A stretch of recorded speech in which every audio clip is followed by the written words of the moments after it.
Hi my peeps. Okay, I'm recording on two cameras today, so if I seem like I'm looking in a weird direction, just ignore me. I've been having some problems with my laptop, my lips not meeting my voice, so I kind of look like I'm an old karate movie. You know how they used to dub in the English and it was way off with the mouth? Well, that's what I've been looking like in my video.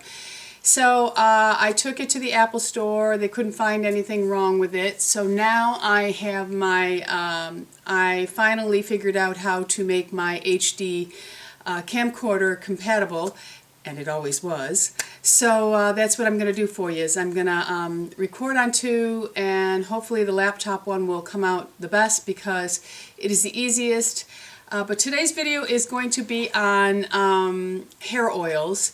The Aura Fluid oil that I introduced you to the other day, I had a lot of people ask me how to use the oil, when I use it, how often I use it. So I thought I would just take you through a quick blow dry and show you how I do my blow drying with it, okay? So this will be the Aura Fluido oil, and I have a whole video on this. Let me come in so you can see it.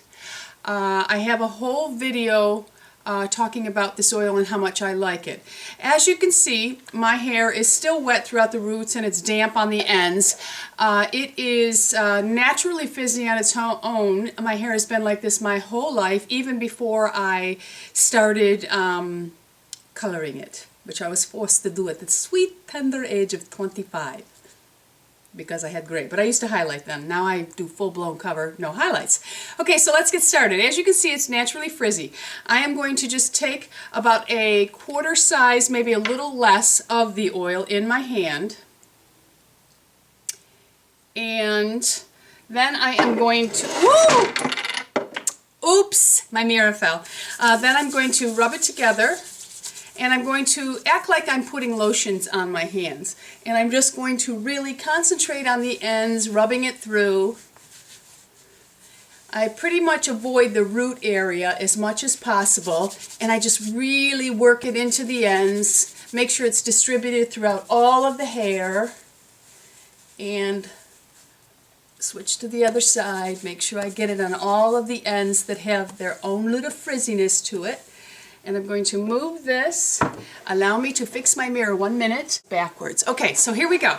All right, now I'm also going to be asked the question what type of blow dryer I use. I am using the T3 technology.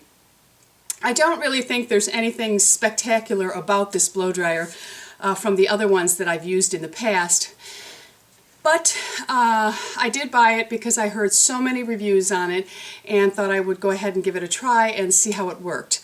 It's a nice blow dryer. I think that any blow dryer you are using that has the new technology of tourmaline, this one happens to be tourmaline, ceramic, any of those really make for a nice blow dryer. Okay, but it doesn't have to cost an arm and a leg. A little tip about the nozzle that comes on and off. A lot of people just totally ignore this little item. But see, what happens here is when you're blow drying your hair, there's hot coils in here. And when you blow dry your hair will touch those coils, causing it to frizz and burn. So you want to keep the nozzle on, unless you're somebody who dries your hair like this. But always keep this nozzle on. It also helps you to direct the way you want the heat to go, exactly where you want it. Okay, so what I do first, I'm going to turn this on. My dryer just has a high and a low, and I'm just going to get the excess excess water out of my hair. I'm just going to take the dampness away, because if I don't, I will be here all day, and you don't need to be here all day. Okay, so I just go through it, always blow drying down on your hair.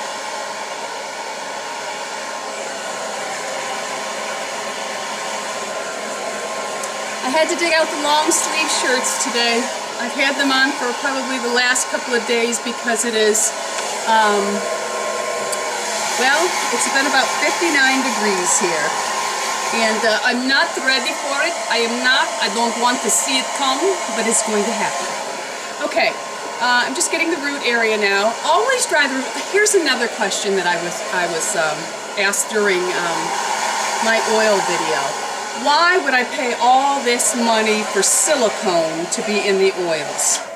Well, here's my answer to that. First of all, silicone for the hair is not a bad thing, especially if you are someone who has very thin hair. Silicone actually coats the hair without weighing it down and putting a greasiness to it, or adding a greasiness to it. And it actually gives the appearance of having more hair. So if you want your hair to appear thicker because it is thin hair, buying a product that has silicone in it is actually a good thing for you to thicken your hair. And it doesn't damage the hair, it doesn't weigh it down.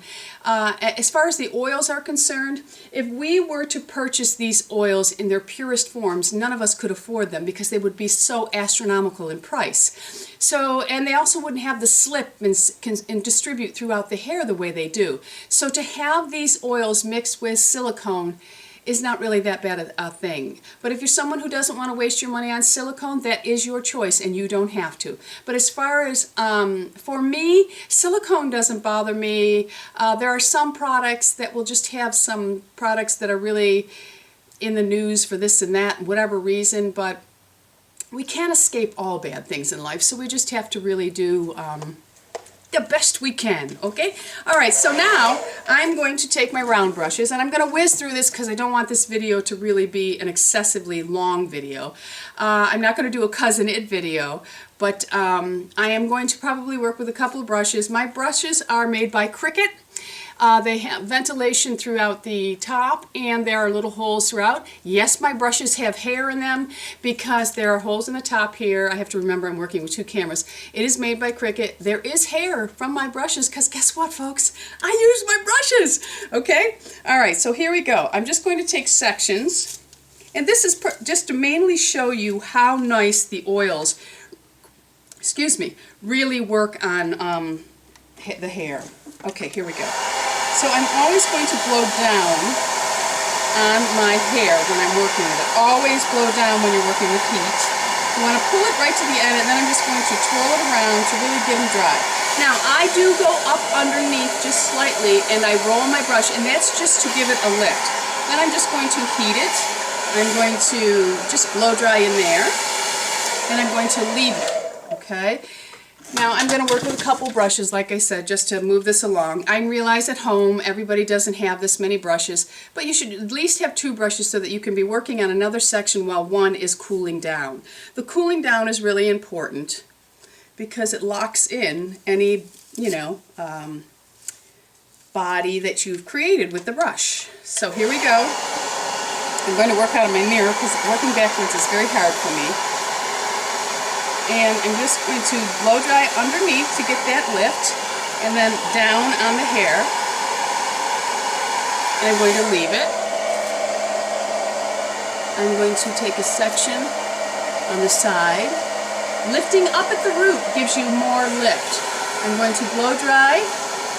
It's going to go, and I'm going to pull the hair, working down on it, curling it under with the brush, rolling it, and I put a little bit of tension on it, and then I come up underneath just to give the root area a little lift. Okay? I'm going to take this, another brush. Like I said, if you're working with a brush at home and you only have two, you'll release this one and then move on, let this one cool down, move on. Okay, so now I'm going to just go up and under, like I did with the other one. I'm going to blow dry that section, blow dry the root, pull down on it, working down on the hair at all times.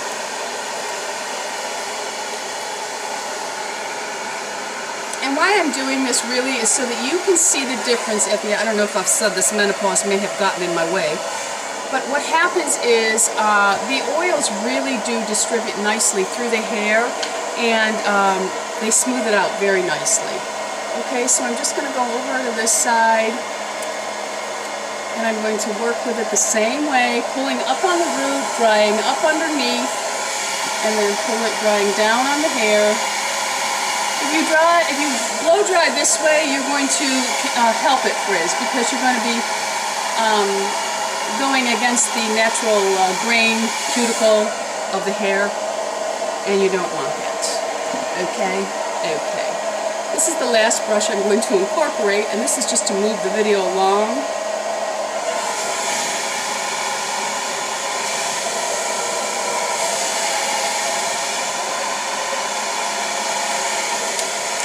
Okay, now here is a little step that I think is very important when blow drying your hair. There's a cool shot on your dryer. What I do is I will go back in, I will turn my dryer on, and I will go over it, but I will do the cool shot on it. And I will pull that whole section down with my brush, pulling it out and rounding it under just to really smooth it.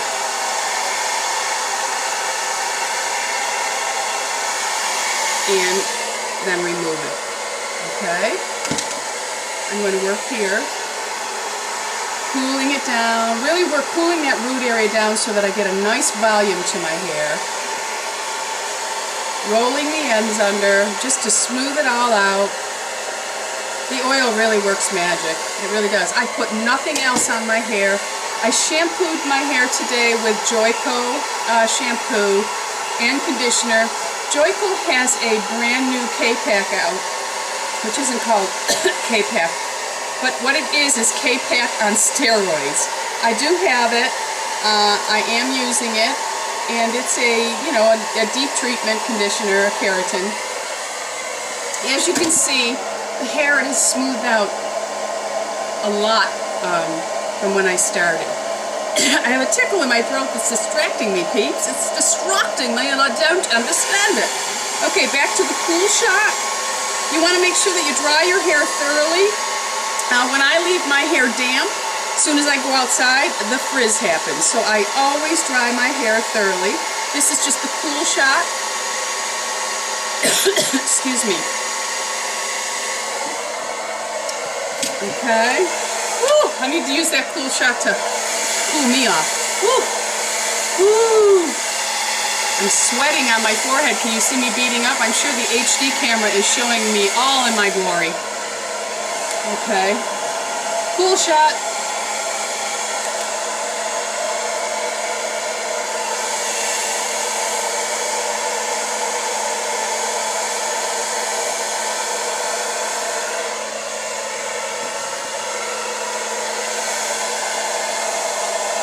And the cool shot. The last one, and then what I'll do is I'll make sure that all of my hair is dry and that there's no dampness, especially even towards the roots. You want to make sure everything is dry. Okay, what I'll do now is I go in with my paddle brush with the cool cycle, and I just pull it through just to make sure that it's all dry. At this point, you'll probably only need the cool or a very warm if your setting has a warm to it.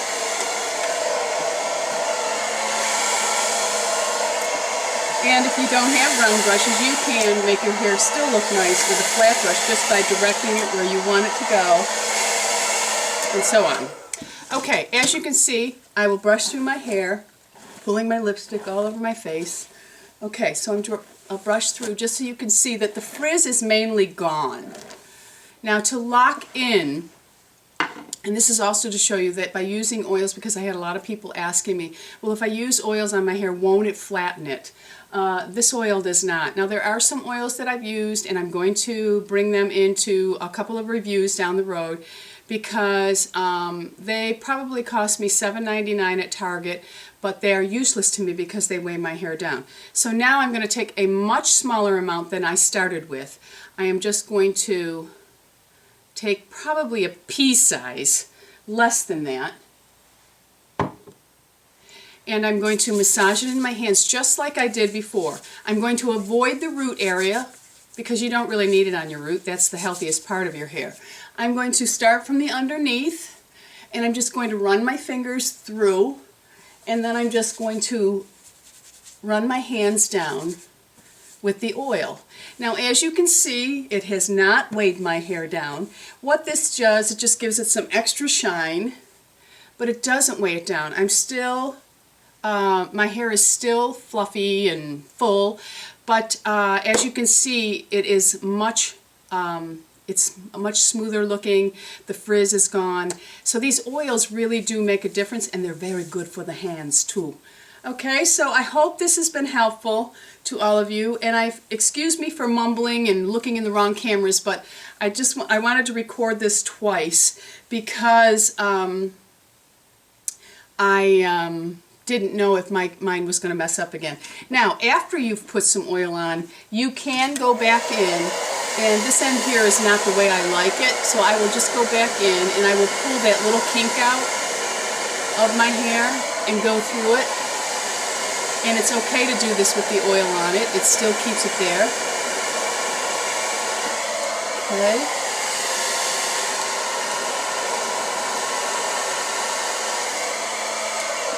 Okay, so there we go.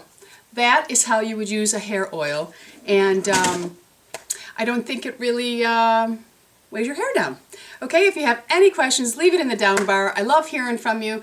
If you have used other oils that have worked for you, you know, mention it in your comment, because everybody reads the comments and we love learning from each other, and that's what it's about. But this is a good tip for keeping your long hair as you age, because with menopause and aging, the hair does change, but the more you take care of it, the more you'll be rewarded for it. So don't be afraid to use some oils. A lot of people like to use just coconut oil on their hair. If coconut oil works for you, then go ahead and use it. There's nothing wrong with that. Thanks for stopping by. Have a great day, and don't forget, subscribe. It's an anti-ager. Bisous.